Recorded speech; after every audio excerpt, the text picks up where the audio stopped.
Hello बच्चों, आज के इस वीडियो में आपसे डिस्कस करूंगा बाइनोमियल थ्योरम का लेक्चर नंबर 4। ठीक है बच्चों, और इस लेक्चर में हम डिस्कस करेंगे मेनली जो टॉपिक हम कवर करने वाले हैं। पहला टॉपिक हम कवर करेंगे इसमें greatest binomial coefficient in the expansion of X plus Y power N. इसके एक्सपेंशन में अगर हम बात करें तो ग्रेटेस्ट बाइनोमियल कोफिशिएंट क्या होता है ना, एक तो हम इसके बारे में डिस्कस करेंगे।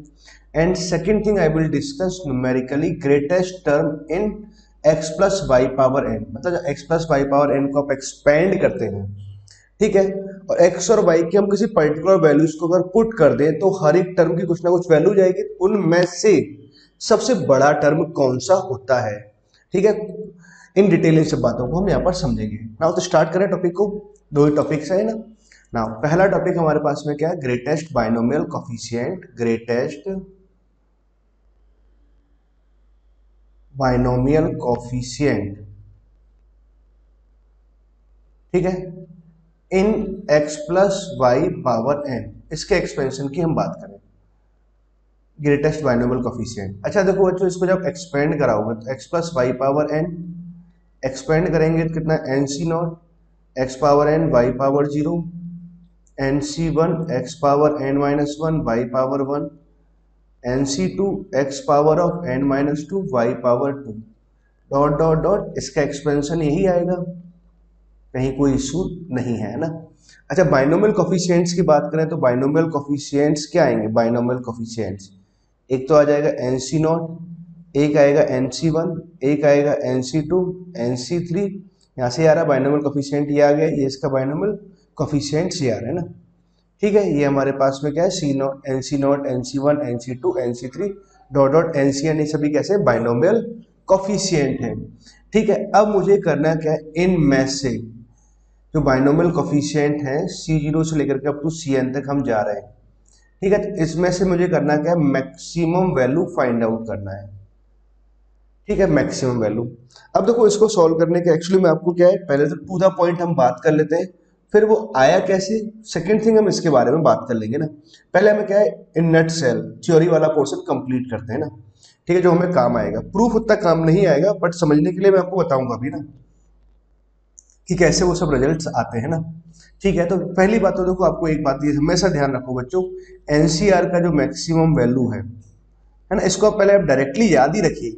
कैसे आया वो हमारे लिए सेकेंडरी इशू है, पहला तो यही मैटर करता है कि इसका मैक्सिमम वैल्यू क्या होता है। एनसीआर का मुझे मैक्सिमम वैल्यू लिखना है, it depends on N, N पे डिपेंड करता है कि एन इवन है या फिर एन कैसा है, ऑड है। एक्चुअली इस बात पे डिपेंड करेगा, पहली बात। ठीक है, अगर एन इवन है तो मैक्सिमम वैल्यू कितना आएगा, N C N by two आएगा। ठीक है, अगर एन ऑड है तो मैक्सिमम वैल्यू कितना आ जाएगा, N C N minus one upon two आएगा, या फिर इसको मैं ऐसे लिख सकता हूँ N plus one upon two. एक ही बात है, कैसे, by using formula N C R is equal to N C R, N C N minus R, है ना। इस फॉर्मूले की हेल्प से ऐसा कह सकते हैं।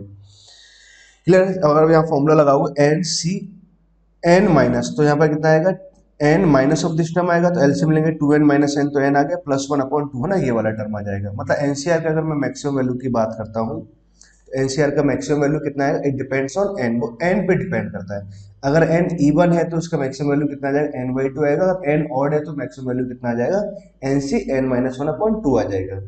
ठीक है बच्चों, आई होप आपको ये बात क्लियर हो। अच्छा, एक और बात समझो, इस वाले जो बाइनोमियल कोफिशिएंट है इसका वैल्यू तो कितना आना है, वन आना है। और आपको ये पता है पहला और आखिरी कैसा आता है, बराबर भी आता है। इसका वैल्यू भी कितना आएगा, वन ही आएगा। ठीक है बच्चों, आई होप आपको ये बात समझ में आ गई ना। ठीक है, कैसे आया वो अभी हम डिस्कस कर लेंगे ना, वो अभी हमारे लिए बिल्कुल भी मैटर नहीं कर रहा ना। मैटर क्या कर रहा है, ये रिजल्ट है ना, याद होना। अच्छा, अब इसमें देखो, मान लो कि मैं आपसे पूछूं कि 20 CR, आपको ऐसे लिखा और आपसे पूछा जाए कि इसका मैक्सिमम वैल्यू बताओ, तो आप फाइंड आउट कर सकते हैं बहुत ही आसानी से, 20C10, डायरेक्ट रिजल्ट में याद रखना चाहिए। आपसे अगर पूछा जाए कि 21CR, ऐसे कुछ लिखा हो, इसका आपको मैक्सिमम वैल्यू लिखना है। इसका मैक्सिमम वैल्यू क्या आएगा, इसका मैक्सिमम वैल्यू आ जाएगा हमारे पास में कितना लिखेंगे हम, 21 लिखेंगे। सी आर का जो वैल्यू आएगा कितना हो जाएगा, in that case N minus one upon two लिख सकते हैं या फिर N plus one upon two लिख सकते हैं। 21 में से एक कम किया तो 10 आया, 20 आया, 20 को हमने 10 से डिवाइड किया तो कितना आ जाएगा, 10 आ जाएगा, 21C10। ये इसका मैक्सिमम वैल्यू आया। आई होप आपको ये बात अच्छे से क्लियर है बच्चों ना। ठीक है, अब देखो एक और बात को हमें नोट करके बहुत से ध्यान में रखना चाहिए। क्या ध्यान में रखना चाहिए कि इफ जो ग्रेटेस्ट बाइनोमियल कोफिशिएंट्स है, ग्रेटेस्ट बाइनोमियल कोफिशिएंट्स, ठीक है, occur in middle term, occur in middle term of x plus Y power n, इसके मिडिल टर्म में अकर होता है ना, पहली बात तो आपको ये भी आपको ध्यान रखना चाहिए। Greatest binomial coefficients occur in middle term of x plus Y power n, ठीक है। कैसे? तो देखो आप यहाँ पर समझो, अगर इसका मैं मिडिल टर्म लिखता हूँ तो मिडिल टर्म एक्चुअली किस पे डिपेंड करेगा? n पे डिपेंड करेगा मिडिल टर्म, मिडिल टर्म ना। तो मिडिल टर्म अगर आपको लिखना है तो n पे डिपेंड करता है कि n इवन है या फिर ऑड है। अगर n इवन है तो मिडिल टर्म कितना आएगा? n/2 + 1, ये हमारे पास मिडिल टर्म आ जाएगा, ठीक है। अगर n ऑड है तो मिडिल टर्म कितना आता है? n + 1/3, ठीक है। या फिर कितना आ जाएगा हमारे पास? अगर n ऑड है तो n ऑड सॉरी /2 आएगा ना, /2, और यहाँ n + 3/2 ये आता है ना, ये आएगा, ठीक है। अब देखो अगर हमारे पास में अगर n इवन है तो इसका अगर मुझे एक टर्म लिखना है तो टर्म आप कैसे लिखोगे? ये टर्म आप लिखोगे ना एन सी, यहाँ जितना भी टर्म लिखा है उससे एक कम करके आप लिखोगे तो nc/2 ऐसे आ रहा है। nc/2 क्या है हमारे पास? एनसीआर का मैक्सिमम वैल्यू है, तो मतलब ये कहाँ पर आया है? जो कोफिशिएंट आया है इसका बाइनोमियल कोफिशिएंट, वो कहाँ है? मिडिल टर्म में आ रहा है। सिमिलरली हम इसको भी ऐसे एक्सप्लेन कर सकते हैं। मैटर क्या करता है, इस बात को याद रखना ना, एक इंफॉर्मेशन वाला पॉइंट है तो हमें पता रहना चाहिए ना, ठीक है। तो पहली बात तो हमने क्या ध्यान रखा? Greatest binomial coefficient in x plus Y power n। तो बाइनोमियल कोफिशिएंट कौन कौन से आते हैं? C0, C1, C2 up to Cn, ये सब बाइनोमियल कोफिशिएंट्स आते हैं ना, ठीक है। उसके बाद में हमने क्या ध्यान दिया कि इन सब के जो है, इन सब में से मैक्सिमम वैल्यूज क्या आएगा? जो एनसीआर है उसका मैक्सिमम वैल्यू क्या होगा, ये बात हमने यहाँ समझ लिया। अगर n इवन है तो r का वैल्यू n/2 हो जाएगा, और अगर n ऑड है तो r का वैल्यू कितना आ जाएगा? n-1/2 या फिर n + 1/2 हम लिख सकते हैं। एक और बात हमने ध्यान रखा कि ग्रेटेस्ट बाइनोमियल कोफिशिएंट जीबीसी ना, that occur in middle term of x plus Y power n। I hope आपको मेरी बात समझ में आई। चलो हम इस बारे में चर्चा करते हैं कि कैसे आया ना, ठीक है। दो बातों पर से डिपेंड कर रहा है, तो हम चाहे तो देखो एग्जाम्पल से समझते हैं इस बात को। एग्जाम्पल से कि x प्लस वाई पावर आपने क्या किया? 20 लिया, इसको मैंने एक्सपेंड करेंगे, एक्सपेंड करेंगे तो जो बाइनोमियल कोफिशिएंट्स आएंगे, एक 20 C0 आएगा, एक 20 C1 आएगा, एक 20 C2 आएगा, एक 20 C3 आएगा, डॉट डॉट करके ऐसे करके बाइनोमियल कोफिशिएंट्स आएंगे, ठीक है। अब इनमें से मुझे पता लगाना है कौन बड़ा है, मतलब कंपैरिजन करना है। तो एक काम करें कि इन दोनों में हम कंपैरिजन कर लें, इन दोनों में कंपैरिजन कर लें, इन दोनों में से कंपैरिजन कर लेते हैं। तो हमने क्या किया? लेट, तो मैंने क्या किया? दो कॉन्जुगेटेड टर्म्स को से कंपेयर किया। 20CR की बात करें कि 20CR-1 इसके पिछले वाले से कंपेयर किया, या तो इसके बड़ा हो सकता है या फिर बराबर हो सकता है, दो ही पॉसिबिलिटी हो सकती है, ठीक है ना। अब मैंने क्या किया? लेट हमने मान लिया। अब इसको हम सिंप्लीफाई करते हैं। तो सिंप्लीफाई जब आपने किया तो 20CR, ये तो पॉजिटिव है, इनक्वालिटी में आप डिवाइड भी लगा सकते हैं। 20CR-1 हमने एग्जाम्पल लेके चल रहे हैं जिसमें n का वैल्यू हम इवन लेके चले, है ना। एक बार ऑड लेके भी चलेंगे, उससे भी आप समझ जाओगे बात को, ठीक है बच्चों। तो यहाँ ग्रेटर देन इक्वल टू 1 आया। अब देखो इसका तो फॉर्मूला होता है हमारे पास में NCR अपॉन में NCR-1। हाँ, I can write n-r+1 upon r, ऐसा लिख सकते हैं इसको, ठीक है। तो यहाँ से हमने फॉर्मूला लगाया तो 20 - r, तो हमने यहाँ लिखा +1 अपॉन में कितना आ जाएगा? r आ जाएगा, और that is greater than equal to कितना है? 1 आ गया ना। उसको सिंप्लीफाई करते हैं तो 21 तो यहाँ से आया ना, ग्रेटर देन इक्वल टू यहाँ r आएगा, इस r को भी इस साइड भेज दिया तो 2r यहाँ से आ गया, ठीक है। तो हमारे पास अल्टीमेटली क्या रिजल्ट आया कि 2r जो आ रहा है वो कैसा होना चाहिए? 21 से छोटा होना चाहिए। मतलब r की अगर हम बात करें, r इज लेस देन कितना आएगा? 10.5। r कैसा होना चाहिए? 10.5 से छोटा होना चाहिए, ठीक है। अब देखो पहली बात तो r की वैल्यू कैसी है? इंटीजर है। r कैसा होगा? ऑलवेज इंटीजर होगा, ठीक है। तो r का वैल्यू 10.5 तो नहीं हो सकता, मतलब इक्वालिटी होल्ड तो नहीं करेगी। r can not be equal to 10.5। तो अगर देखो यहाँ इक्वालिटी नहीं आई तो इसका मतलब शुरुआत में भी इक्वालिटी नहीं आएगी, ठीक है। अब r का वैल्यू क्या क्या हो सकता है समझने की कोशिश करना। r का वैल्यू हमारे पास 1 2 3 4 5 अप टू 10 तक हो सकता है, यही आ सकता है ना। अब देखो आपने r=1 को मैं यहाँ पुट करता हूँ, r=1 पे होगा क्या कि r=1 आपने यहाँ पुट किया तो कितना है? 20C1 इज ग्रेटर देन कितना आ जाएगा? 20C0, ऐसे बोल सकते हैं। इक्वल टू भी लगाएंगे तो कोई फर्क नहीं पड़ेगा ना, इस बात से, बट अभी हमने एग्जैक्ट लिखा ना। ठीक है, तो 20C1 कैसा आएगा, 20C0 से बड़ा आएगा। इक्वालिटी तो चलो होल्ड हो ही नहीं थी ना, ये इससे बड़ा आएगा, सही बात है। चलो इस वाले पॉइंट को अभी हमने कुछ ऐसे अभी समझते हैं। आर का वैल्यू हमने 2 रखा, तो 2 रखने पे कितना आ गया हमारे पास में 20C2 आया, दैट इज ग्रेटर देन कितना आएगा 20C1 आ जाएगा। आर इक्वल टू अगर मैं 3 पुट कराता हूँ तो 3 पुट करने पे कितना आएगा 20C3 is greater then 20C2, ऐसे लिख सकते हैं। नाउ ऑनवर्ड्स अगर हम चलते जाएं तो आर का वैल्यू हमने 10 पुट किया, तो 10 पुट करने पे कितना आ जाएगा 20C10, तो यहाँ से आया, और दैट इज ग्रेटर देन कितना है 20C9 आया, ऐसा कुछ लिख सकते हैं।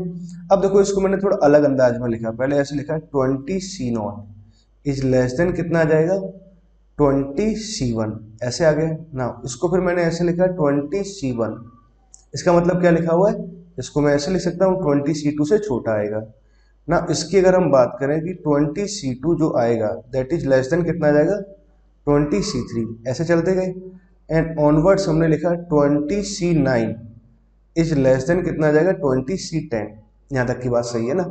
अब देखो बड़े ध्यान से आप मेरी बात को समझना, क्या हम समझाने की कोशिश कर रहे हैं कि ये वाला टर्म इससे छोटा है, ये टर्म जो है इससे छोटा है, ये टर्म इससे छोटा है। क्या सभी को कंक्लूड करते हुए कैन आई से दैट कि 20C0 जो है वो कैसा है 20C1 से छोटा है, और 20C1 20C2 से छोटा है। डॉट डॉट अगर चलते गए तो 20C9 की अगर हम बात करें तो वो 20C10 से छोटा है।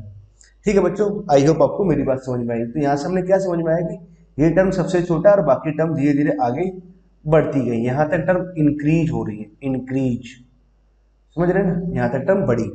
उसके बाद में अब देखो पॉइंट आप समझो, अब 20C9 है ना, हमें पता है, इसको मैं क्या लिख सकता हूँ 20C11, ऐसे लिख सकते हैं। तो हम ये कह सकते हैं 20C10 20C11 से कैसा है, बड़ा है, मतलब अगली टर्म की अगर हम बात करें तो ऐसे लिख सकते हैं।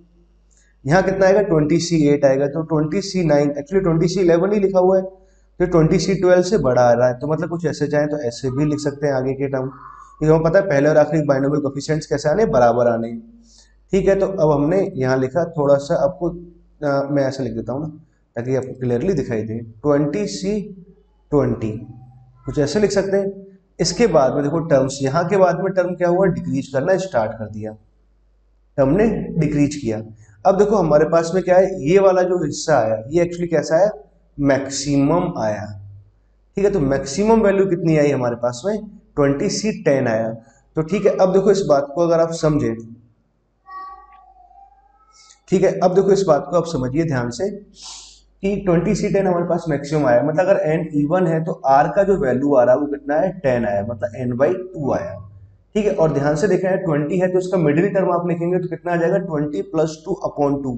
मिडिल टर्म कैसे लिखते हैं आपको मालूम है ना, मिडिल टर्म, मिडिल टर्म हम लिखते हैं t, अगर n इवन है तो 2 जोड़ दो और 2 से डिवाइड लगा दो। ठीक है, 2 से डिवाइड तो लगाना ही था मुझे ना, एंड 20 + 2 तो कितना बना हमारे पास में 22 बना, बटे 2 किया तो हमने अपॉन में 2 करते हैं तो कितना आ जाएगा 11 आ जाएगा, 22/2 11 आ गया। T11 अपने का मिडिल टर्म है। T11 का बाइनोमियल कोफिशिएंट हम लिखेंगे तो कितना आएगा 20C10 आएगा। समझ गए बात को, आई होप आपको ये बात क्लियर है। ठीक है, तो इस तरह से हम यहाँ पर कर सकते हैं। सिमिलरली हम चाहें तो एक और एग्जांपल ले सकते हैं कि जब n का वैल्यू कैसा है, ऑड है। अगर n ऑड है तो उस केस में क्या आएगा ना, चलो ठीक है हम दोनों केसों को डिस्कस कर लेते हैं ना। अब हम आगे डिस्कस करते हैं, केस 2 अपना लेते हैं जब n ऑड है, तो n इज ऑड।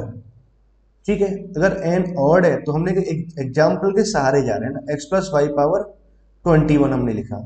अगर इसके बाइनोमियल कोफिशिएंट्स की बात करें तो 21C0 21C2 हमने यहाँ लिखेंगे, and 21C3 dot dot dot, और लास्ट में हमने लिखा 21C21, कुछ ऐसे लिख सकते हैं। अब आपको ये पता लगाना है इसमें से ग्रेटेस्ट कौन सा है। ठीक है, तो हमने क्या किया, दो कॉन्जुगेटिव के कंपैरिजन कर लेते हैं कि इन दोनों में क्या क्या रिलेशंस आपस में आ रहे हैं। तो फिर आपने अगेन फिर से सेम प्रोसीजर फॉलो किया, लाइक 21CR कैसा आ रहा है, 21CR-1 से बड़ा आ रहा है या फिर बराबर आ रहा होगा। ठीक है, तो एक्चुअली इसमें दो केस है, या तो इक्वल टू है या बराबर का साइन है ना। अब देखो 21CR, अब इसको मुझे सिंप्लीफाई करना है, 20CR-1 > 1। कुछ हमने ऐसे लिखा है, तो यहाँ हम फॉर्मूला लगाएंगे तो 21 माइनस आर प्लस का 1 अपॉन में r is greater than equal to 1। कुछ ऐसे लिख सकते हैं, तो यहाँ से तो कितना आ गया 22 आ गया, is greater than equal to 2 r आया। मतलब अगर मैं आर की बात करूँ तो r is less than equal to कितना है 11 आया। ठीक है, तो आर क्या होगा, या तो 11 के बराबर होगा या फिर 11 से छोटा होगा। अगर देखो यहाँ पर थोड़ी देर के लिए आप मान के चलो, यहाँ आप इक्वल टू का दो केस लेके चलते हैं। यहाँ पर आपने क्या किया कि यहाँ या तो बराबर का साइन आपने लेके चले, आप पहले शुरू में मान लो बराबर का साइन लेके चले आप, तो हर जगह बराबर बराबर बराबर बराबर बराबर आएगा, और लास्ट में भी कितना आएगा, आर का वैल्यू 11 आ जाएगा, बराबर आ जाएगा।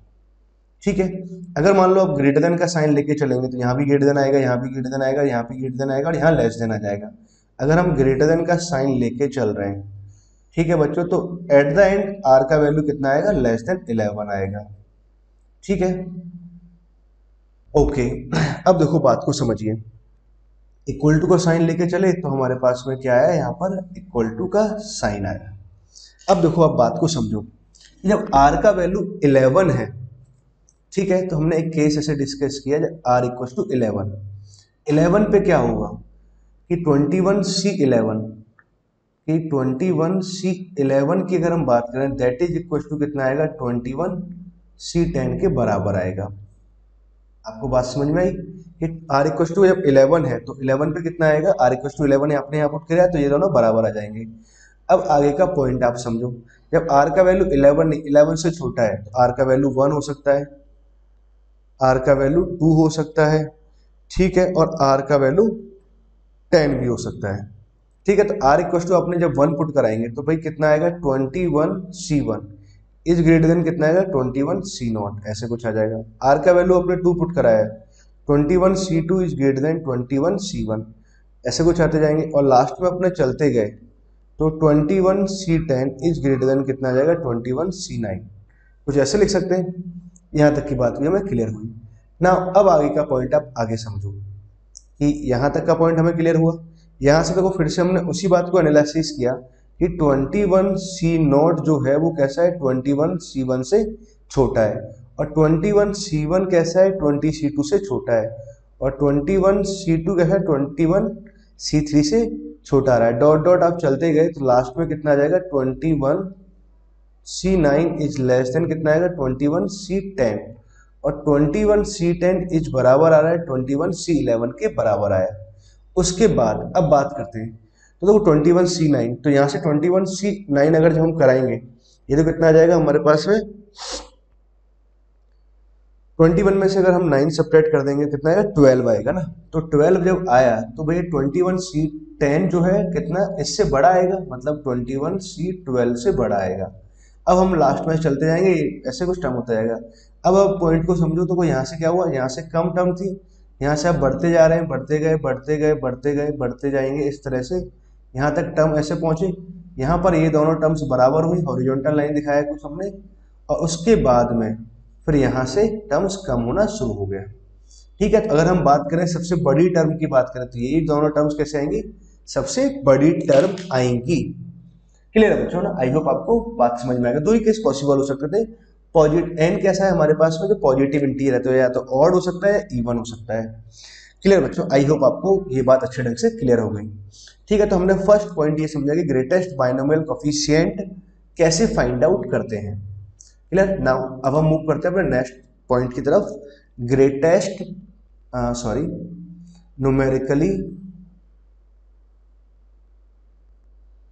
Numerically greatest term in x plus Y power n। ठीक है, हमें करना क्या है, न्यूमेरिकली ग्रेटेस्ट टर्म लिखना है इन दिस एक्सपेंशन। ठीक है, न्यूमेरिकली ग्रेटेस्ट टर्म का पहले आप मीनिंग समझो।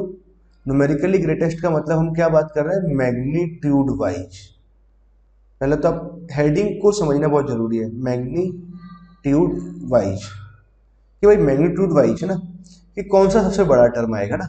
आपको बात समझ में आई। एक्चुअली हमारे पास दो शब्द होते हैं, एक तो होता है वैल्यू वाइज और एक हम बात करें मैग्नीट्यूड वाइज। तो हमने क्या बोला, न्यूमेरिकली ग्रेटेस्ट। न्यूमेरिकली ग्रेटेस्ट का मतलब क्या होगा, विदाउट साइन। विदाउट साइन का मतलब क्या हुआ, मैग्नीट्यूड वाइज।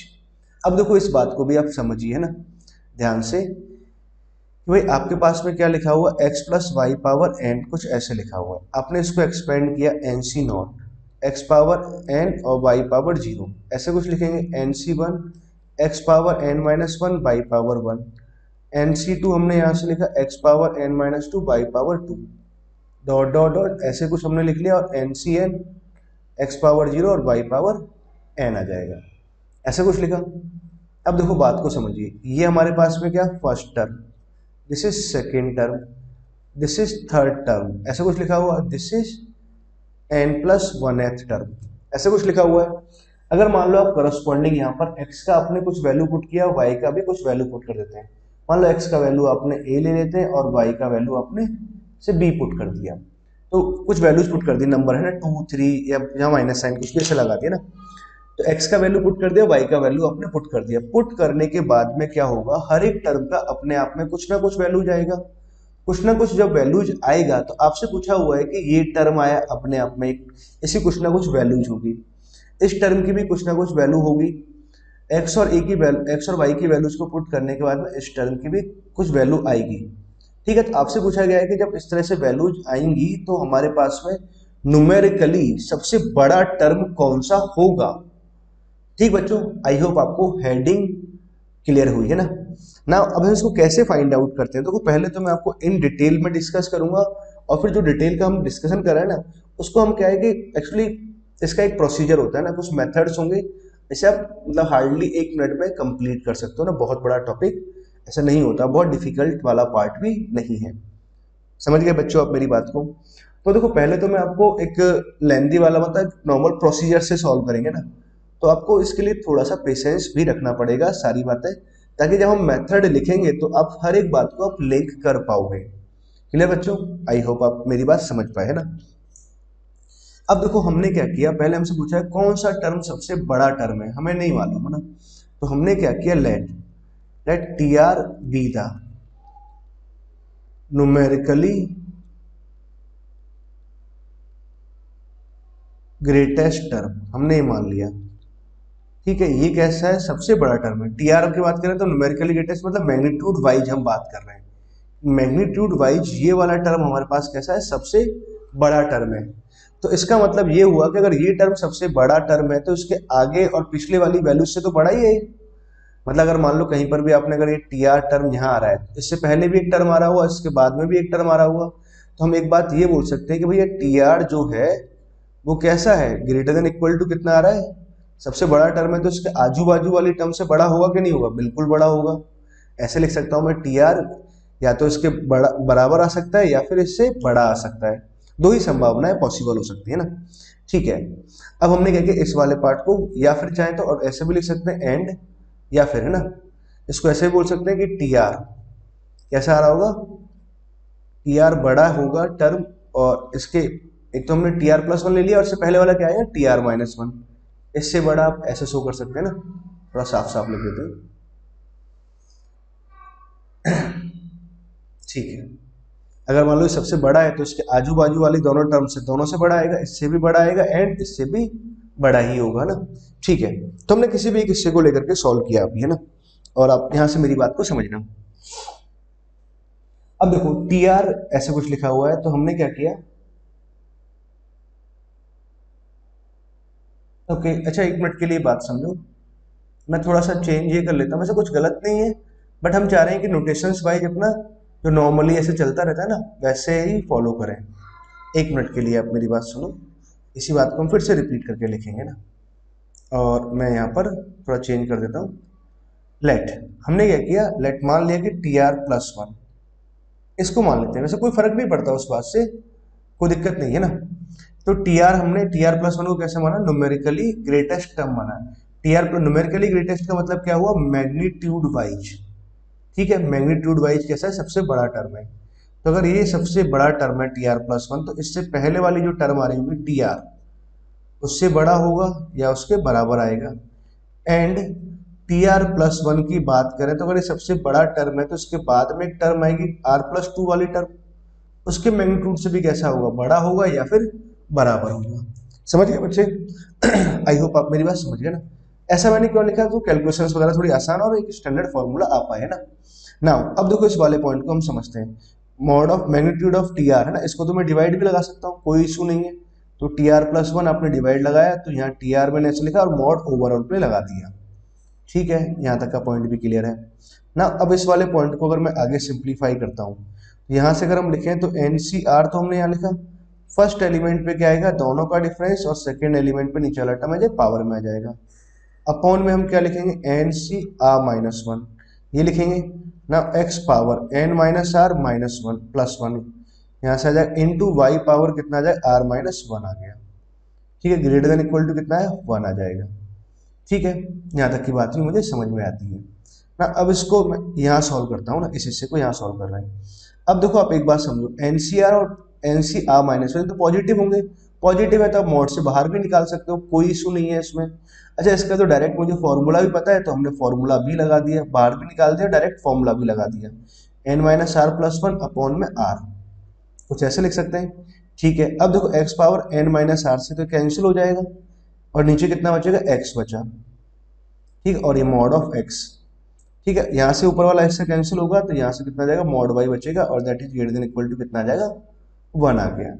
यहाँ तक की बात क्लियर हुई हमें। नाउ अब देखो इस वाले पॉइंट को और समझो अब ध्यान से, चलो हम यही लिखते हैं। अब आपने क्या किया, इसको अंदर मल्टीप्लाई करते हैं, तो मैंने अंदर मल्टीप्लाई किया n plus one into mod of y ऐसे लिखा, और minus of r into mod of y ऐसे कुछ मल्टीप्लाई किया, और इसको इधर मल्टीप्लाई करते हैं तो r into mod of x, r तो पॉजिटिव क्वांटिटी है, मॉड एक्स पॉजिटिव क्वांटिटी है, इन क्वालिटी में मल्टीप्लाई कर सकते हैं, कहीं कोई समस्या नहीं है। अब देखो इस वाले हिस्से को मैंने लिखा n plus one into mod of y, तो यहाँ लिखा ग्रेटर देन इक्वल टू, इसको मैं लिख सकता हूँ r into mod x plus of mod of y, कुछ ऐसे आ गया ना। इस वाले हिस्से को मैं ऐसे पलट के लिख रहा हूँ ना, इस वाले हिस्से को इधर लिखा, इसको इससे लिखा, ऐसे पलट के लिखा। जब ऐसे पलट के लिखेंगे ना बच्चे, तो क्या होगा, आप देखो mod x plus mod y, और इनक्वालिटी का साइन भी पलट जाएगा। एक्चुअली मैं ये कहना चाह रहा था ना, इनक्वालिटी का साइन चेंज हो जाएगा, और यहाँ आ जाएगा n plus one into mod of y, ऐसा लिख सकते हैं इसको हम। कोई इशू नहीं है ना। अब देखो बात को समझिए, फिर आप यहाँ ध्यान दो, r is less than equal to कितना आ गया हमारे पास में, एन प्लस वन तो यहाँ से आया, ठीक है, यहाँ आ जाएगा मॉड ऑफ वाई, अपॉन में कितना आया, mod x plus mod of y, ये आ जाएगा r is less than equal to. एक और काम करते हैं, यहां से मैं क्या करता हूं,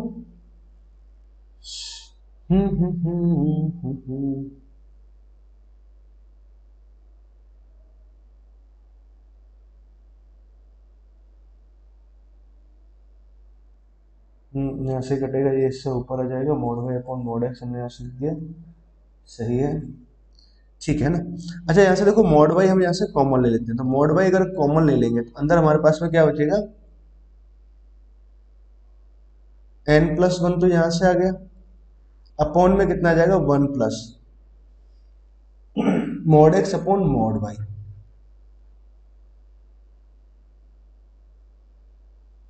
एक सेकंड बच्चों, कहीं कुछ गड़बड़ की है क्या,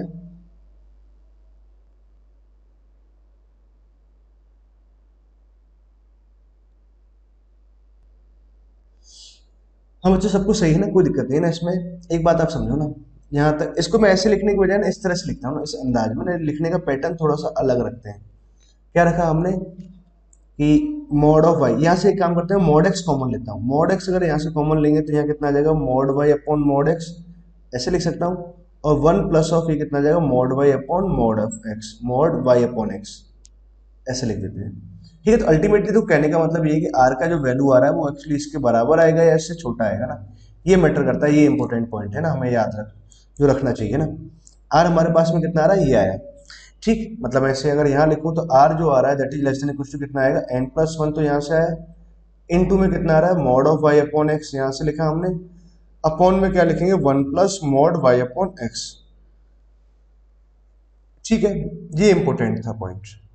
अब देखो सारी बातें एक्चुअली यहाँ पर डिपेंड करती हैं कि इसमें अब यहाँ से क्या है कि अब आर की वैल्यू जो आई है हमारे पास में, अब देखो n plus one into mod of y upon x, ऐसा कुछ ये टर्म लिखा हो, एक्चुअली अल्टीमेटली इसकी वैल्यू की क्या क्या क्या क्या पॉसिबिलिटी हो सकती है, कि इसकी दो ही पॉसिबिलिटी हो सकती है, कि या तो ये हिस्सा जिसकी हम बात कर रहे हैं, या तो ये हिस्सा पॉजिटिव होगा, सॉरी इंटीजर होगा, या फिर ये हिस्सा कैसा होगा, नॉन इंटीजर होगा। ठीक है, या तो इंटीजर आ रहा होगा या इंटीजर नहीं आ रहा होगा, दो ही पॉसिबिलिटी है ना। अब देखो हमने दोनों केसेस को लिया है ना, 1 बाय 1 दोनों केस लेते हैं ना। केस 1, अब देखो बात को समझो। केस 1, इफ अगर बात करें कि इस वाले के बारे में n+1 upon 1 plus of mod y upon x, यहाँ लिखा हुआ n2 में कितना है, मॉड y अपॉन एक्स, ऐसे कुछ लिखा हुआ है।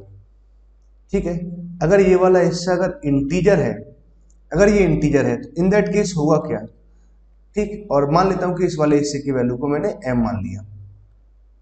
ठीक है, m, इसकी हमें बाद में जरूरत भी पड़ेगी इफ, अगर ये इसको हमने m अज्यूम कर लेते हैं और इसका वैल्यू कैसा आ रहा है, इंटीजर आ रहा है, तो इन दैट केस देखो आप डायरेक्ट बात को समझिए कि देन फिर क्या रहेगा, tm and tm+1 will be equal, दोनों कैसे आएंगे, इक्वल आएंगे, एंड बोथ विल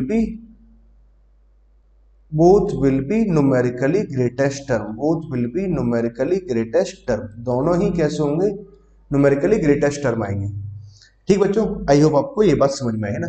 कैसे आएगा इसके बारे में आप समझो ना, प्रूफ के बारे में अगर हम बात करें। ठीक है, m हमारे पास में कैसा इंटीजर है, m इंटीजर है, तो देखो अब हमारे पास एक बात तो हमने समझ लिया कि r कैसा आ रहा है, इसे हम एग्जांपल से आ रहे थे, r is less than equal to m आया। थोड़ी देर के लिए मैंने m का वैल्यू 10 मान लेता हूँ, थोड़ी देर के लिए 10 मान लिया ना, समझने के लिए ना, इंटीजर है ना, तो इंटीजर या नॉन इंटीजर इसी बात पे डिपेंड करेगा ना ये वाली टर्म। अगर मान लो इंटीजर आएगा तो इन दैट केस देखो क्या रिजल्ट हमारे पास बनेगा, हमने क्या लेके चले, tr+1 tr से बड़ा है, तो r का वैल्यू देखो आपने 10 से कुछ लिया छोटा, तो कितना आएगा, r का वैल्यू क्या क्या आ सकता है, r का वैल्यू आ जाएगा 1 2 3 4 अप टू 10 तक आ सकता है। तो आपने जब लिखेंगे तो t1 हमने यहाँ लिखा, तो t2 ग्रेटर देन t1 आएगा, मतलब t1 कैसा आएगा, t2 से छोटा आएगा, पहली बात। t2 कैसा आएगा, t3 से छोटा आएगा, ये बात समझ में आती है, और इक्वल टू का साइन। ठीक है, ठीक, इक्वल टू के साइन की बात में बात कर लेंगे ना। अब देखो यहाँ पर एक और बात समझो, अगर हम यहाँ बराबर का साइन लेके चलते हैं तो सब कुछ बराबर बराबर बराबर आता है, और यहाँ पर भी बराबर आता है, तो मतलब जब बराबर आता है तो इन दैट केस अगर मैं बात करूँ तो tn या m की बात करें तो tm और tm+1, ठीक है, t10 और t11 ये दोनों कैसे आएंगे, बराबर आएंगे।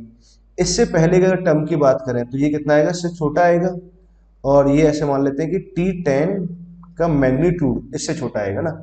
ठीक है, और उसके बाद में अगर टर्म की बात करें तो भाई ये वाली टर्म इससे छोटा बड़ा आ रहा है। अब मान लो r की वैल्यू आप 11 या 12 लेते हैं, 12 अगर भाई 12 अगर आपने पुट किया तो r का वैल्यू अगर 12 पुट करेंगे तो 12 पुट करने पे क्या होगा, रिलेशन उल्टा हो जाएगा, मतलब t13 की अगर मैं बात करूं तो कैसे आ जाएगा, t12 से छोटा होगा, मतलब t12 t13 से बड़ा होगा। समझ गए, थोड़ा कैडा हो सकता है समझने के लिए पर समझना जरूरी है। t12 t11 का मैग्नीट्यूड t12 से बड़ा आएगा, तो डॉट डॉट चलते जाएंगे, तो ऐसे ही हमारे पास जहां तक जा रहा होगा वहां तक टर्म्स चले जाएंगे ना मैक्सिमम।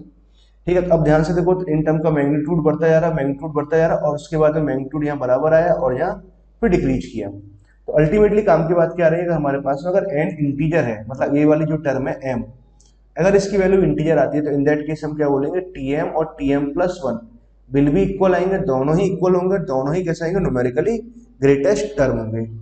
ठीक है, ओके। केस 2, अगर हम बात करें कि इफ m जो हमने माना है n+1 into mod of y upon x upon 1 plus mod y upon x, अगर ये इंटीजर नहीं है, इन दैट केस फिर क्या होगा, in that case then t greatest integer of m+1 will be numerically greatest term. ठीक है, आई थिंक आप समझ जाएंगे ना। अब ऐसा कुछ ले लो, आप r का वैल्यू ले लो 10.5 है ना, चलो समझा देता हूँ। r is less than equal to m है, और m का वैल्यू मैं थोड़ी देर के लिए 10.5 लेके चला, तो 10.5 लेंगे, तो देखो r का वैल्यू कभी 10.5 हो ही नहीं सकता, 10.5 नहीं हो सकता, तो ऊपर जो हम इक्वालिटी लेके चल रहे हैं ना, अगर यहाँ बराबर होता तो सिंप्लीफाई करते तो r का वैल्यू 10.5 आता, तो 10.5 तो नहीं आ रहा, तो मतलब बराबर तो पॉसिबल ही नहीं है। तो बराबर अगर पॉसिबल नहीं है तो मतलब m का वैल्यू 10 हो सकता है, और 10 से छोटा ही हो सकता है ना। तो जब आप वहां पुट कराएंगे तो t2 कैसा आएगा, t1 से बड़ा आएगा, मतलब t1 की अगर हम बात करें तो t1 का मैग्नीट्यूड t2 से छोटा आएगा, t2 का मैग्नीट्यूड t3 से छोटा आएगा, ऐसे आप चलते जाएंगे, तो टर्म्स ऐसे बढ़ती जा रही है, बढ़ती जा रही है। ठीक है, उसके बाद में हमारे पास में कितना आ जाएगा, एम की बात करें, टी एम या एम बराबर जो भी हमने 10.5 है ना, ऐसे लेके चल रहे हैं। 10.5 हमने लिया तो कितना 10, अभी एग्जाम्पल 10 से समझाते हैं ना। 10 हमने यहाँ पे लिखा तो T10 की बात करूं तो T10 का मैग्नीट्यूड T11 से छोटा आएगा कि नहीं आएगा, आएगा ना। यहाँ पर 10 पुट किया तो T11 का मैग्नीट्यूड T10 से बड़ा आ रहा है, तो ये आया। उसके बाद में यहाँ तक तो ऐसा है, फिर क्या रिजल्ट बदल जाएगा, तो T12 का मैग्नीट्यूड छोटा होने लगेगा और यहाँ तक कुछ ऐसा आगे चलते चलाएंगे, तो यहाँ तक तो मैग्नीट्यूड बड़ा हो रहा है, फिर उसका कम हो रहा है। ठीक है, तो m का वैल्यू हमारे पास में कितना आ रहा है, 10.5 आया। m का वैल्यू 10.5। सो ग्रेटेस्ट इंटीजर की बात करें तो कितना है, 10+1, तो ये आया। तो ये वाला टर्म अपने में कैसा होगा, न्यूमेरिकली ग्रेटेस्ट टर्म होगा। समझ गए बच्चों बात को? आई होप आपको ये कंसेप्ट वाइज है ना जो है ये आपको क्लियर हुआ ना पॉइंट। अच्छा बच्चों, अब देखो बात करते हैं ना, अब आपकी पेशेंस की थोड़ी सी आपको हिम्मत देनी पड़ेगी, हिम्मत की दाद देनी पड़ेगी ना, हिम्मत देनी पड़ेगी और हिम्मत की दाद देनी पड़ेगी कि आपने इस बात को बहुत ही ढंग से सुना, अगर आपने सुना है तो ना। ठीक है, अब देखो मैं आपको इसको बताता हूँ, एक्चुअली ये सब बातें सीखना भी जरूरी है, कई बार हमें इन डेप्थ क्लियरिटी होना बहुत जरूरी है। ठीक है, वैसे अगर आपको देखो, अब मैं आपको एक बात बोल रहा हूँ ना कि आपको अगर ये सब ना भी मालूम होता है तो प्रॉब्लम तो आप फिर भी सॉल्व कर सकते हैं, क्योंकि प्रॉब्लम सॉल्व करना बहुत आसान बात है इसके लिए ना। ठीक है, अब हम देखो बात करते हैं टू द पॉइंट, मुद्दे की बात कर रहे हैं ना। अब हम बात करते हैं न्यूमेरिकली ग्रेटेस्ट टर्म, ठीक है ना। अब मैं यहाँ पे मेथड लिख रहा हूँ, इस बात को बड़े ध्यान से समझना, ये इंपॉर्टेंट है अल्टीमेटली, मतलब पहला वाला भी इंपॉर्टेंट है और ये ज्यादा इंपॉर्टेंट है ना। मतलब जैसे कहें समरी है ना, method to find numerically greatest term in, अब आपको हेडिंग क्लियर है, इन 1+x⁻n, हम इसके लिए सीख रहे हैं। नहीं है तो कोई पहले इस तरह का फॉर्मेट नहीं है तो इस तरह के फॉर्म में हम बनाएंगे। स्टेप 1, पहला काम तो आप क्या करो, फाइंड m का वैल्यू फाइंड आउट करो। वेयर m है क्या, m है हमारे पास में mod x upon mod x+1 into n+1, ये है, ये अभी हमने सीखा ही था। ठीक है, स्टेप 2, अगर आपने m कैलकुलेट कर लिया है तो फिर चेक करो इफ, अब m आपने निकाला है ना, m का वैल्यू, एंड देन m का हम वैल्यू फाइंड आउट करेंगे किसी x=a पर, ये वैल्यू अपने फाइंड आउट करेंगे। अब इस वैल्यू की बात करें तो या तो इंटीजर होगा या फिर इंटीजर नहीं होगा। अगर मान लो m का वैल्यू इंटीजर आया तो देन फिर हम क्या बोलेंगे, देन कि tm and tm+1 will be, दोनों ही ना, tm और tm+1 विल बी कैसा आएंगे, न्यूमेरिकली विल बी इक्वल, दोनों ही इक्वल होंगे, and both will be numerically greatest term, दोनों ही कैसे आएंगे, न्यूमेरिकली ग्रेटेस्ट टर्म होंगे। ठीक है, इफ अगर m इंटीजर नहीं है तो देन फिर मैं एक बात ये बोल सकता हूं, t ग्रेटेस्ट, अगर m इंटीजर नहीं है तो फिर क्या रहेगा, greatest integer of m+1 will be numerically greatest term. Numerically greatest term का मतलब मैग्नीट्यूड वाइज सबसे बड़ी टर्म है। ठीक है, आई होप आपको ये बात समझ में आई है ना। स्टेप ठीक है, 2 स्टेप्स लगेंगे ना, ज्यादा इसमें स्टेप्स है ही नहीं, बस यहाँ प्रॉब्लम सॉल्व हो गया। ठीक है, मतलब यहाँ से हम प्रॉब्लम को सॉल्व कर सकते हैं ना। देखो अब आपको प्रॉब्लम ले जाऊँ, एक 2 प्रॉब्लम्स पहले यहाँ पर लेता हूँ ना। पहला एक प्रॉब्लम मैंने ये लिखा, इफ कि फाइंड, जिससे मैंने आपको पूछा फाइंड न्यूमेरिकली ग्रेटेस्ट टर्म इन 2+3x, पावर में 15 ले लेते हैं, एट x मान लो हाफ मैंने लिखा। ठीक है, न्यूमेरिकली ग्रेटेस्ट टर्म पे फोकस करना चाह रहा है वो, तो न्यूमेरिकली ग्रेटेस्ट टर्म निकालो इन दिस एक्सपेंशन। क्या करेंगे हम लोग, x=हाफ पर, तो पहला काम तो सॉल्व जब करेंगे तो 2+3x पावर 15 तो यहाँ लिखा हुआ है, तो पहले तो 2 को बाहर कॉमन ले लेते हैं, 15 यहाँ पर आ जाएगा, 1+3x/2 तो हमने यहाँ से लिखा और पावर में कितना आ गया 15। पहले इसको स्टैंडर्ड फॉर्मेट में लिखा। ठीक है, क्योंकि हमने जो मेथड सीखा है वो इसके लिए सीखा है, 1+x समथिंग ना, और x कुछ भी हो सकता है ना यहाँ पर टर्म, 1+ समथिंग के फॉर्मेट के बारे में सीखा है। अब देखो स्टेप 1, तो पहला काम तो हम क्या करें, m का वैल्यू फाइंड आउट करें। m कितना आ जाएगा, 3x/2 अपॉन में mod ऑफ 3x/2, हमने यहाँ लिखा +1, ये m आया, इनटू कितना आएगा n+1, कितना आ जाएगा 16, ठीक है, अब इस m का हम वैल्यू निकालेंगे at x equal to half पर। m का वैल्यू हमने लिखा x इक्वल टू हाफ पर, तो कितना आ जाएगा, mod x equal to half यहाँ पुट कराएंगे तो 3/4, तो यहाँ से बना मॉड हटा देते हैं पॉजिटिव है तो 3/4 भी यहाँ बनेगा प्लस का 1 इनटू में कितना आ गया 16 यहाँ से आया। ठीक है, आपने एलसीएम लिया तो 3 तो 4 तो कैंसिल हो जाएगा, 3/7 इंटू कितना आ जाएगा 16, तो एक्चुअली कितना आ गया 48/7 आया। तो ये कितना आ जाएगा, सचिन 42 ना, 7 6 जा कितना आएगा 42 आएगा, तो 6 पॉइंट समथिंग कुछ ऐसा आ रहा है, 6 पॉइंट समथिंग आया। तो इसका मतलब क्या, m का वैल्यू इंटीजर नहीं आया। अगर m इंटीजर नहीं आया तो m is not integer, m integer नहीं है। m इंटीजर नहीं है तो इसका मतलब क्या हुआ, इसका मतलब ये हो ग्रेटेस्ट इंटीजर ऑफ दिस 6 हमने लिखा 6 + 1, ठीक है, कैसा आएगा, will be numerically greatest term. ये कैसा आएगा, सबसे बड़ा टर्म होगा, न्यूमेरिकली ग्रेटेस्ट टर्म यही आएगा। समझ गए बच्चों बात को, आई होप आपको ये पॉइंट क्लियर है।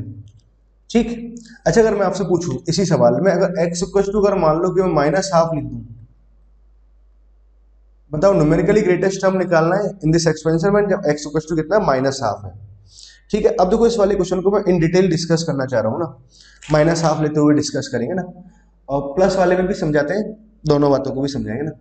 आई होप आपको देखो न्यूमेरिकली ग्रेटेस्ट टर्म निकालना हो तो ये बड़ा आसान बात है ना, इसमें कहीं भी कोई मेहनत नहीं लगती, कहीं भी कोई दिक्कत नहीं है ना, न्यूमेरिकली ग्रेटेस्ट टर्म की अगर हम बात करें तो। क्लियर है बच्चों, आई होप आपको ये बात अच्छे से क्लियर हुई ना।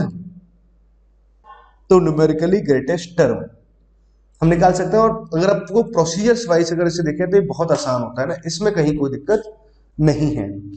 ठीक है, मैं आपसे एक और प्रॉब्लम पूछना चाह रहा हूं, अभी इन डिटेल भी डिस्कस करेंगे इसको कि वैल्यू वाइज भी कौन सा बड़ा आएगा कौन सा छोटा आएगा ना। जैसे अभी हमने क्या एग्जांपल लिया है, तो कुछ भी ऐसा एग्जांपल कुछ भी यहाँ पर लिख दो, कोई खास फर्क नहीं पड़ता है इस बात से। 2 + 3x पावर 15 ले रखे चले ना, तो क्वेश्चन यही है कि find numerically greatest term in 2 + 3x power 15 in at x equal to -½ ले लेते हैं। ठीक है, न्यूमेरिकली ग्रेटेस्ट टर्म आपको निकालना है इन दिस एक्सपेंशन। तो देखो आप लोग क्या करेंगे, पहले तो इसको स्टैंडर्ड फॉर्मेट में लिखेंगे, तो हमने इसको सॉल्व करना स्टार्ट किया, तो पहले स्टैंडर्ड फॉर्मेट में लिखते हैं 2 + 3x पावर 15, तो 2 यहाँ से कॉमन लिया तो 2 पावर 15, तो यहाँ से आया 1 + 3x/2, तो हमने यहाँ लिखा पावर 15। ठीक है, ये आ गया स्टैंडर्ड फॉर्मेट। यहाँ से हम m कैलकुलेट करते हैं तो m का वैल्यू कितना आ जाएगा, mod x upon mod x +1 ऐसे कुछ लिखा, इंटू n + 1 कितना आ जाएगा 16 आया। अब हमने m का वैल्यू कैलकुलेट किया x इक्वल टू -½ पर, -½ जब यहाँ पुट कराएंगे तो माइनस का 3/4 बनेगा, मॉड है तो पॉजिटिव बन जाएगा, 3/4 आया, अगेन 3/4 + 1 आया, सेम यही आएगा ना, कोई चेंज थोड़ी आ जाएगा। सेम आने पर फिर कितना हो जाएगा, यहाँ से इसको जब सिंप्लीफाई करेंगे तो कितना आ जाएगा, मतलब अगेन मैं एक्चुअली ये 48 आ जाएगा ना, जो भी आ रहा था अभी 48/7, मतलब 6 पॉइंट समथिंग ही आएगा ना। ये बात क्लियर है, क्योंकि हम मैग्नीट्यूड वाइज की बात कर रहे हैं ना।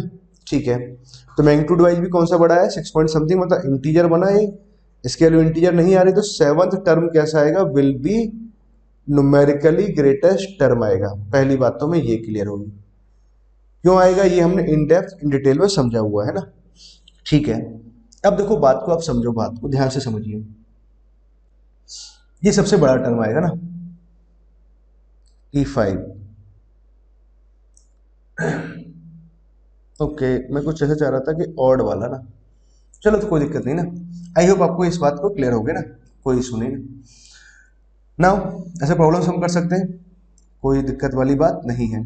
अच्छा देखो मैं क्या समझाना चाह रहा हूँ आप लोगों को, बात को सुनिए कि 2 + 3x पावर 15 तो हमने यहाँ लिखा, तो 2 आपने यहाँ से कॉमन ले लिया, तो 2 पावर 15 हमने यहाँ लिखा, 1 + 3x/2 हमने यहाँ लिखा, पावर में 15, तो 2 पावर 15 तो हमने यहाँ लिखा। अब देखो आप मेरी बात समझो, इसको मैं एक्सपेंड कर सकता हूँ इजीली, 15c0 15c1 x की जगह कितना आ जाएगा 3x/2 आया, फिर हम लिखेंगे 15c2 x² कुछ ऐसे आ जाएगा, ठीक है। उसके बाद में 15c3 x cube 3/2 x cube dot dot dot ऐसे टर्म्स को आपने लिखा। अब देखो इस हिस्से में क्या किया आपने, x का वैल्यू -हाफ पुट किया। -हाफ पुट करने से क्या हुआ, इस टर्म का अपने आप में एक वैल्यू आएगा, इस टर्म ये T2 बना, T2 बना, ये T3 बना और ये T4 ऐसे बना। तो इसकी वैल्यू कैसे आ रही है, नेगेटिव आई, इसकी वैल्यू कैसे आई, पॉजिटिव, फिर नेगेटिव, अल्टरनेट पॉजिटिव नेगेटिव से टर्म्स आती चली जाएंगी। अच्छा एक और बात तो आप समझो, mod of T1 mod of T2 magnitude wise हम बात करें, सेवंथ टर्म हमारे पास कैसा आ रहा है, सबसे बड़ा टर्म आया, सेवंथ टर्म है ना, सबसे बड़ा टर्म आया। तो मतलब ये टर्म छोटा रहा, ये टर्म छोटा रहा, ये टर्म सबसे बड़ा है। इसके बाद में फिर क्या होगा, एट्थ टर्म से ये 6 वाई मैग्नीट्यूड वाइज है ना, ये सबसे बड़ा आएगा और फिर यहाँ से टर्म छोटी आती चली जाएंगी, ठीक है। अगर आपसे पूछा जाए तो मैग्नीट्यूड वाइज तो सबसे बड़ा है, तो मैग्नीट्यूड वाइज सबसे छोटा टर्म कौन सा होगा, मैग्नीट्यूड वाइज। तो मैग्नीट्यूड वाइज हमारे पास है 15 यहाँ पे लिखा हुआ, तो लास्ट में कितना जाएंगे हम, 16वां टर्म यहाँ से आ रहा होगा ना, ठीक है, 16 टर्म्स आएंगे। अब देखो मैग्नीट्यूड वाइज सबसे छोटा देखना है, तो ये टर्म सबसे बड़ा है और ये टर्म सबसे छोटा है और ये टर्म सबसे छोटा है, ये दोनों टर्म सबसे छोटे हैं। इन दोनों में से जो मैग्नीट्यूड वाइज की मैं बात कर रहा हूं, मैग्नीट्यूड वाइज, पहला तो हम बात कर रहे हैं ग्रेटेस्ट टर्म जो हमने निकाल दिया। अब हम बात कर रहे हैं लीस्ट टर्म कि मैग्नीट्यूड वाइज लीस्ट कौन सा होगा। तो देखो आप T1 का मैग्नीट्यूड कैलकुलेट करो और T6 का मैग्नीट्यूड कैलकुलेट करो, इन दोनों में से जिसका कम आएगा वो अपना आंसर आ जाएगा। समझ गए बात को, आई होप आप मेरी बात समझ गए। अच्छा मैं आपको एक हिंट देकर छोड़ देता हूँ, एक आध प्रॉब्लम कभी लेकर के डिस्कस कर लेंगे इसमें। एक और बात आती है कि वैल्यू वाइज, कि वैल्यू वाइज कौन सबसे बड़ा होगा और कौन सबसे छोटा होगा, वैल्यू वाइज ग्रेटेस्ट टर्म और वैल्यू वाइज लीस्ट टर्म, ठीक है। ये आपको मिलेंगे कहाँ, मैं हिंट के तौर पे आपको बता देता हूँ कि वैल्यू वाइज ग्रेटेस्ट टर्म। तो देखो हमारे पास अभी जो टर्म आ रहा है सेवंथ, ये सबसे बड़ा टर्म आ रहा है ना मैग्नीट्यूड वाइज। अब देखो T7 जब आप कैलकुलेट करोगे तो कितना कैलकुलेट करेंगे हम, जैसे लिखेंगे तो 15C6 लिखेंगे, इससे एक कम, और यहाँ पर 3x/2 पावर में 6 लिखेंगे। x का वैल्यू जैसे आप -हाफ पुट कराओगे तो कैसा बन जाएगा, पॉजिटिव। तो पॉजिटिव बन गया तो भाई ये टर्म ही अपने आप में कैसा बनेगा, वैल्यू वाइज भी सबसे बड़ा है और मैग्नीट्यूड वाइज भी कैसा है, सबसे बड़ा टर्म है। वैल्यू वाइज और मैग्नीट्यूड वाइज दोनों ही में ही कैसा सबसे बड़ा टर्म है, ठीक है। अब देखो उसके बाद हम बात करें वैल्यू वाइज मिनिमम टर्म कौन सा है, तो सेवंथ टर्म ये आ रहा है हमारे पास में और ये टर्म कैसा है, पॉजिटिव आया, ठीक है। मतलब ओवरऑल T7 अपने आप में कैसा आ रहा है, पॉजिटिव आ रहा है ना उसका मैग्नीट्यूड। इससे पहले वाली टर्म ये भी नेगेटिव होगी और ये भी नेगेटिव होगी। अब हमें बात करना है वैल्यू वाइज, वैल्यू वाइज सबसे छोटा टर्म कौन सा होगा। इन दोनों में से जो नेगेटिव वाइज छोटा होगा ना, जो नेगेटिव वाइज छोटा होगा ना उसको हम ले लेंगे। समझ, जैसे मान लो कि एक का वैल्यू, इसका आंसर आया -5 सपोज करो और इसका आंसर आया -10, तो ये वाला अपना आंसर होगा। आई होप बच्चों आपको मेरी बात समझ में आई ना, जो बात मैं आपको समझाना चाह रहा था ना, ठीक है। नाउ एक और प्रॉब्लम मैं आपसे लिख देता हूं यहाँ पर, उस प्रॉब्लम को भी आप सॉल्व करना ना। नेक्स्ट प्रॉब्लम वो लेते हैं। क्वेश्चन है, if fourth term in the expansion, fourth term in the expansion, fourth term in the expansion of 2 + 3x/8 power में 10 इज न्यूमेरिकली ग्रेटेस्ट टर्म। वो कैसा है, न्यूमेरिकली ग्रेटेस्ट टर्म है।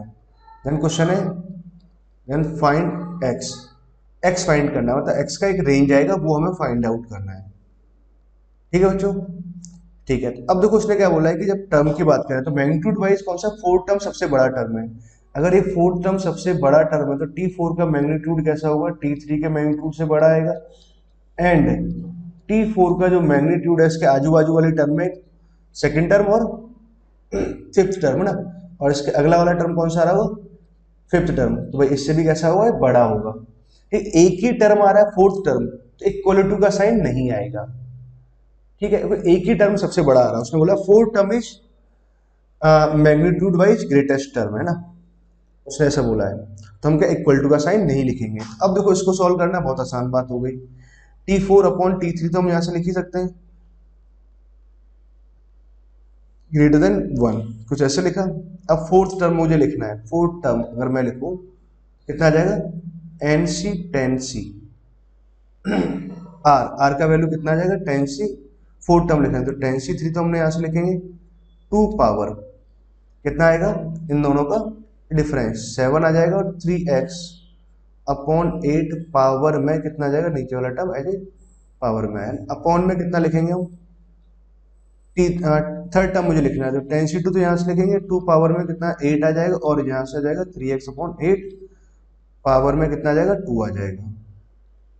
ठीक है, और इसका मैग्नीट्यूड कैसा होना चाहिए, 1 से बड़ा होना चाहिए ना। इस हिस्से को सॉल्व कराएंगे तो 10 माइनस का 3 तो यहाँ से लिखा हमने, +1 लिखा, अपॉन में 3 लिखा।